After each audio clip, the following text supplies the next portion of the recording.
One of the biggest misconceptions about manifesting a specific person is that thinking about them all day somehow brings them closer to you. And I believed that for years. But I discovered that manifesting in that way, I wasn't manifesting love. I was actually practicing obsession. And at that, I was extremely good at it. Obsession isn't love. What I found is that obsession is emotional captivity. And I can talk about this subject of emotional captivity until the cows come home, because I want to take you into the book of Genesis. And the book of wisdom says that when Adam and Eve disobeyed God, there was a curse placed on both of them. Now, specifically, I had to look for the curse that was placed on the woman. And it says that the curse that was placed on the woman was that her desires will be after her husband. That was part of the curse. The other one would be that she would give birth in pain. But looking at the first part, what does it mean that her desires will be after her husband? When you begin to do an in-depth study, you are going to come to study each word individually, and what the commentators say, contrary to what I have learned growing up, is that the man will dominate over the woman. If you look up the word domination, it says that there is emotional and physical control. In other words, his behavior, his lifestyle will dominate her emotions and her actions. And this is emotional captivity. This is what I call the curse. Women have been living for centuries as cursed women. Now, let's move on with this lesson. You see, obsession is when another person's choices begins governing your internal world. That's exactly what I was telling you. And by the way, these are my notes, and I like to write my session in notes because I find it easier to keep up with it. Otherwise, I am going to go and share stories and things like that. Now, your emotions rise and fall based on whether they text, whether they call, whether they look at you, whether they're online, whether they're looking at someone else. They become the center of your emotional universe. Now, that isn't love. That's surrendering your inner authority. And when you surrender your inner authority, you have no power to command, to declare your destiny. Okay? That is a trap. Obsession is a trap. It's a loop. It's a cycle. It's a block, however you want to call it, that is stopping you from entering into your destiny, finding out who you really are and the wealth that you carry. Now, I didn't become obsessed because I was weak. I found out that I became obsessed because I was starving emotionally. I never had a parent to tell me that they loved me or to hug me. In fact, it was in my 40s that I began to tell my parents, I love you. And that was done by me. So I believed that someone else could finally give me the love, the safety, the validation, and peace that I couldn't give myself. I did not know that I could give that to myself. You see, when you find yourself lacking or starving after or desiring someone, obsessing after someone, it's because usually we are not doing the very things for ourselves and someone else is doing them for us. And that is what I call spiritually illegal to Expect someone else to do something for you that you haven't given yourself first. But on that, we can talk later.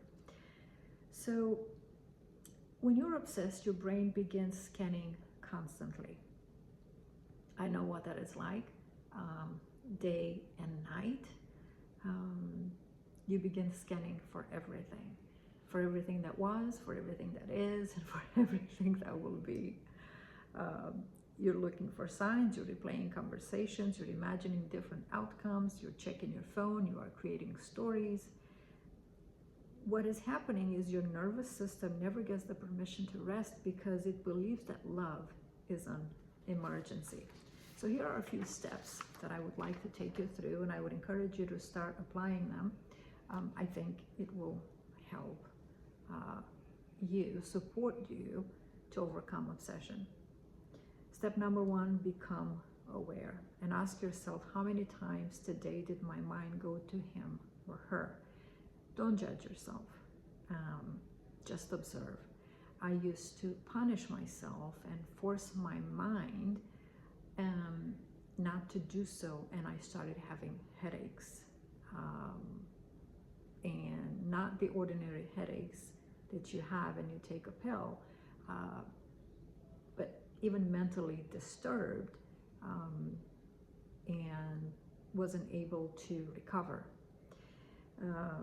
So I'm telling you this because I have gone through this. Step number 2, interrupt the loop. When your thoughts return to them, ask, what am I avoiding building in my own life right now?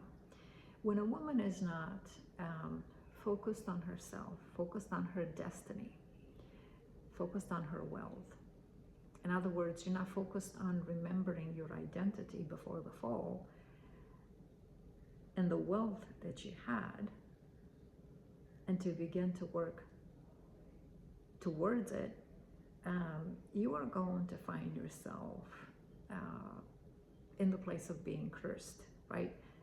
You're going to be dominated by someone else's behavior or lack of behavior.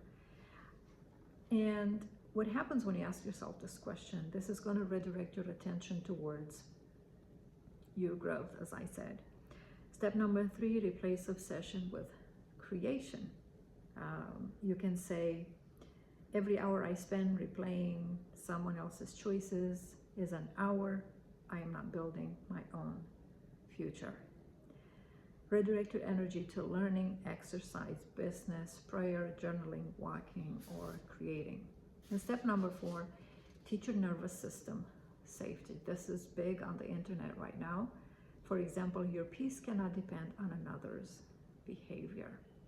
Practice reminding yourself, in this moment, I am safe. I don't need an answer today. I don't need certainty today. I can return to myself. Obsession is always going to keep asking, what are they doing? Freedom asks, what am I becoming? That's the question that changed my life, and it can change yours too. Before we end, I want to leave you with one thought that changed the way I understood my own healing. I don't believe obsession is really about another person. I think obsession is often the mind's attempt to solve uncertainty. It's the heart trying to soothe loneliness. It's the nervous system searching for safety after emotional pain. We replay conversation, imagine different outcomes, analyze every detail, and search for signs because deep inside we're hoping that if we could just figure everything out, we'll finally feel secure. But healing begins when we realize that peace will never come from solving another person. It comes from returning to ourselves. Every time your mind runs back to them, don't judge yourself. Instead, gently ask, what part of me is asking to be loved, comforted, or made to feel secure and safe right now? Then become the person who offers that love, comfort, and safety to yourself. That is how obsession slowly loses its grip. Not because you force yourself to stop thinking about someone, but because your life becomes so deeply rooted in purpose, truth, and peace that your heart no longer depends on another's choices to feel whole. And that's the journey we're taking together.